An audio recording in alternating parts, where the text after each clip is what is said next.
An evangelical pastor and former neo-Nazi is speaking out against the horrors of the MAGA movement, and specifically their embrace and twisting of Christianity.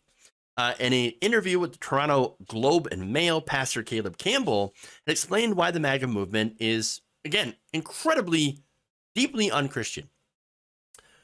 He said that Mr. Campbell spent, or the Globe and Mail said that Mr. Campbell spent more than 1,000 hours immersing himself in MAGA world, watching movies, reading their literature, attending biblical citizenship classes, and going to an upscale resort with 500 other right-wing pastors, their tabs covered by unknown donors.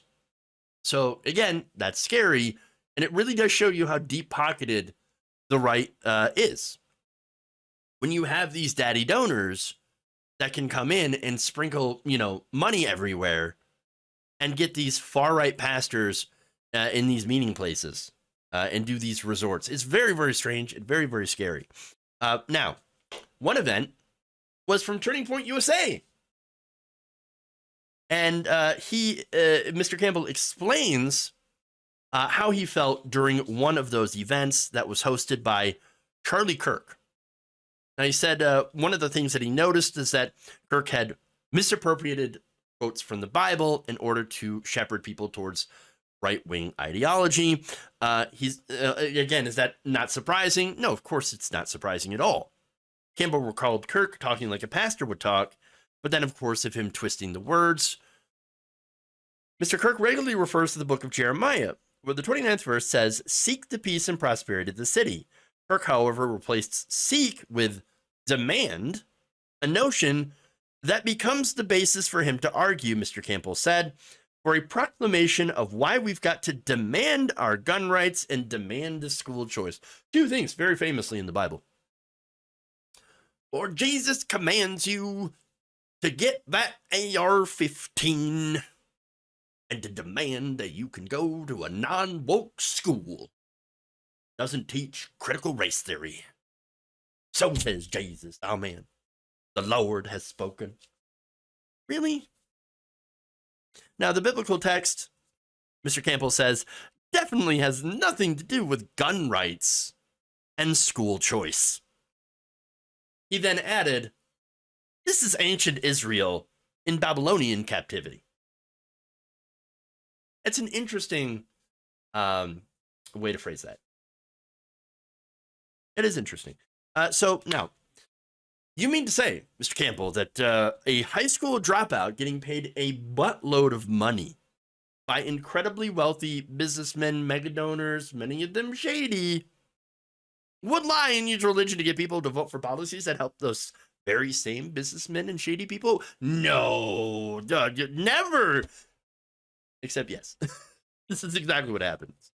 And look, the thing is, these people definitely not Christians. And it's funny because I'm not a Christian. I'm from the outside looking in. But since I have actually studied religion and have read the Bible, I can see this happening. And the Bible literally explicitly warned against false prophets and idol worship. That's exactly what's going on here. And Campbell is saying it's Donald Trump that is their current idol. He is their false prophet. And Kirk is one of the disciples that leads people to Donald Trump in order to get personal gain. Now, Campbell tells the Globe and Mail that after he'd watched this, quote, I was absolutely terrified and horrified. Well, as we all should be. He also added that what was shocking to me was the people in the room raising their hands and saying, Amen, hallelujah, and noted that they were having a religious experience. So that, again, that's bizarre. People having a religious experience over politics, weird. Over any politician, including Donald Trump. That's bizarre. I couldn't imagine. Again, maybe, again, I'm on the left, okay? I look at this and I'm like, what is wrong with you? Why are you having a religious experience in a political event? You're supposed to be talking about like policy, immigration policy. We're supposed to be getting together to solve problems, but instead you're turning this to like a church worship, session, mass. I mean, it's just incredibly bizarre. But again, understand that there's a purpose in wrapping a lot of unfortunately, Donald Trump's policies and the policies of the current Republican Party up in religion. And that's to introduce fascism. When fascism comes to America, and you've heard heard this quote, it'll be wrapped in a flag and carrying the cross. Well, that's exactly what it is. It's a way to introduce incredibly unchristian policy positions into people that claim to be Christians. In fact, Campbell says that much of what he heard in those 1,000 hours he spent undercover in those right-wing events were palatable. Interesting. Now, he gave some examples. The emphasis on patriotism and honorable service, hard work, and love of neighbor. Okay, sure. But he then noticed that how they twisted it to fit those narratives. He said this: they're afraid the outsider is going to take over and eliminate their life. It's the erasure part that is the greatest threat. And this goes back into, of course, Great Replacement theory, which is an old anti-Semitic conspiracy theory where they believe that, it's George Soros, the Jews, the Democratic Party that is ostensibly controlled by the Jews, are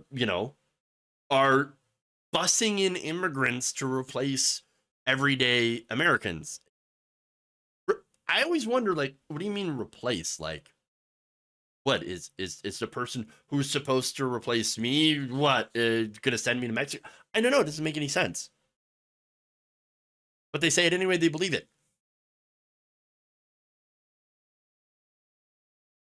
It again doesn't make any sense. But here's what he said. He came to understand that Mr. Trump's Make America Great Again as an appeal to ethnic preservation in the guise of defending a Christian nation. Now, look, this country was never founded as a Christian country. Sorry, we're a secular country. That's it. Now, that means that we have freedom of religion and freedom from religion. It means that everybody is able to worship as they please so long as they don't harm anyone else. That's the America that I believe in, and that's the America the Founding Fathers believed in. You don't believe me? Look it up. Oh, those liberal history books, let me tell you. Yeah, sure. But look, Christianity, yes, Christians are a majority in this country. Christianity took off because most of the people here in America were Christians. But we've always had the freedom of religion. Founding Fathers were very, very clear on that. And you only have to look at the stinking letter that Lauren Boebert had, responded to, had quoted from the very Founding Fathers that she claims to support. She dismisses the stinking letter, which basically points out that, hey, we are a secular country with a separation between church and state. That said, the far right does not want freedom of religion. They don't want freedom at all. They want domination over other people. Go anywhere on the right, and you'll find how first they're the victims, and how the only way to not be the victims is to strike first, to control them first, and then claim, well, you made us do it. You made us do it. We're just hitting back. The left did it first, so we have to take over. They tried to wipe us out. And again, the victimhood mentality. Oh, we're getting attacked. We're getting attacked. We're getting wiped out. We need to have more white babies because there's too many brown babies or too many black babies in this country. And then also, they love to claim that everything is getting shoved down their throats. Down their throats. Now, of course, it's not true. Trans people existing isn't shoving their trans ideology down their throat. It's allowing trans people to actually be visible and live their lives, which doesn't harm you in one bit, which is why they make up the groomer narrative. They're coming for you, children. And look, they believe this stuff. People like Charlie Kirk, Dennis Prager, Elon Musk, Tim Pool, Donald Trump, they're pushing straight up lies, misinterpretation. They help whip out or promote moral panics like the, drag queens, the groomer narrative to get people to be afraid, to act out, and then to, whatever that means, take their country back. So now Campbell believes that, of course, this is dangerous and that it's white nationalism, which is essentially Nazism. He said this: "This is a mean-spirited, vulgar grab for power and with violent rhetoric. I'm familiar with what it means to be enculturated towards violent behavior." As I mentioned at the top of the segment here, Campbell was a neo-Nazi. And now he's seeing the same types of beliefs come out of the far right into the mainstream, and he's not the only one. Kathy Petsis, leader of the Arizona Republican Party, explained that after Trump disputed his 2020 election loss in Arizona, she began to see large numbers of America First adherents seeking to become precinct committee members, a local party functionary. She met 132 of them for coffee. Roughly half of them believed that Trump was denied victory through election fraud. She said that those conversations felt like psychological intervention. Quote, "You had all this delusion going on." And she was also taken aback by people voicing prayer at party meetings where they would refer to the left as the quote-unquote demonic left. That's right. It's the demons. Get in a long tube with a bunch of demons. A bunch of demons.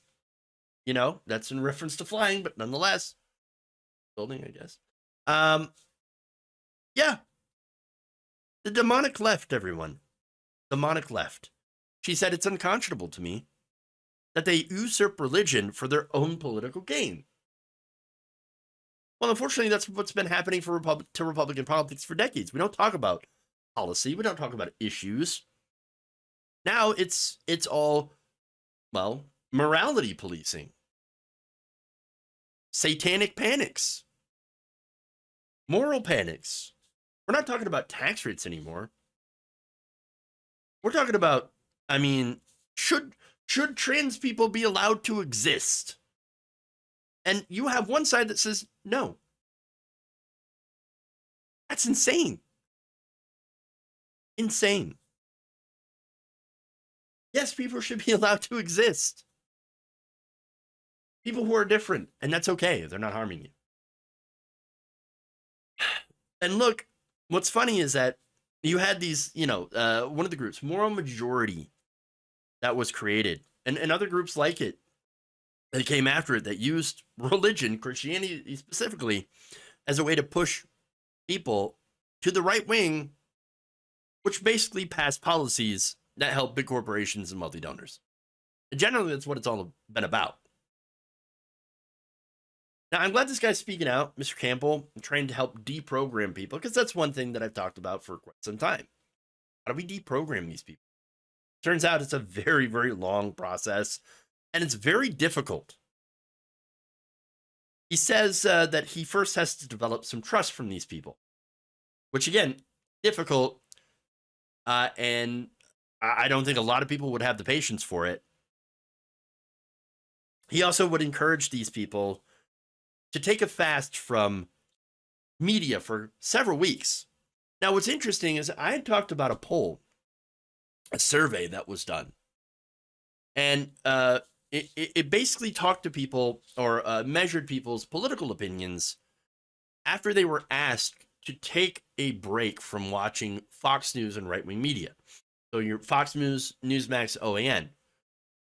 You take time off that media, and then get in a room with people who might disagree with you about issues.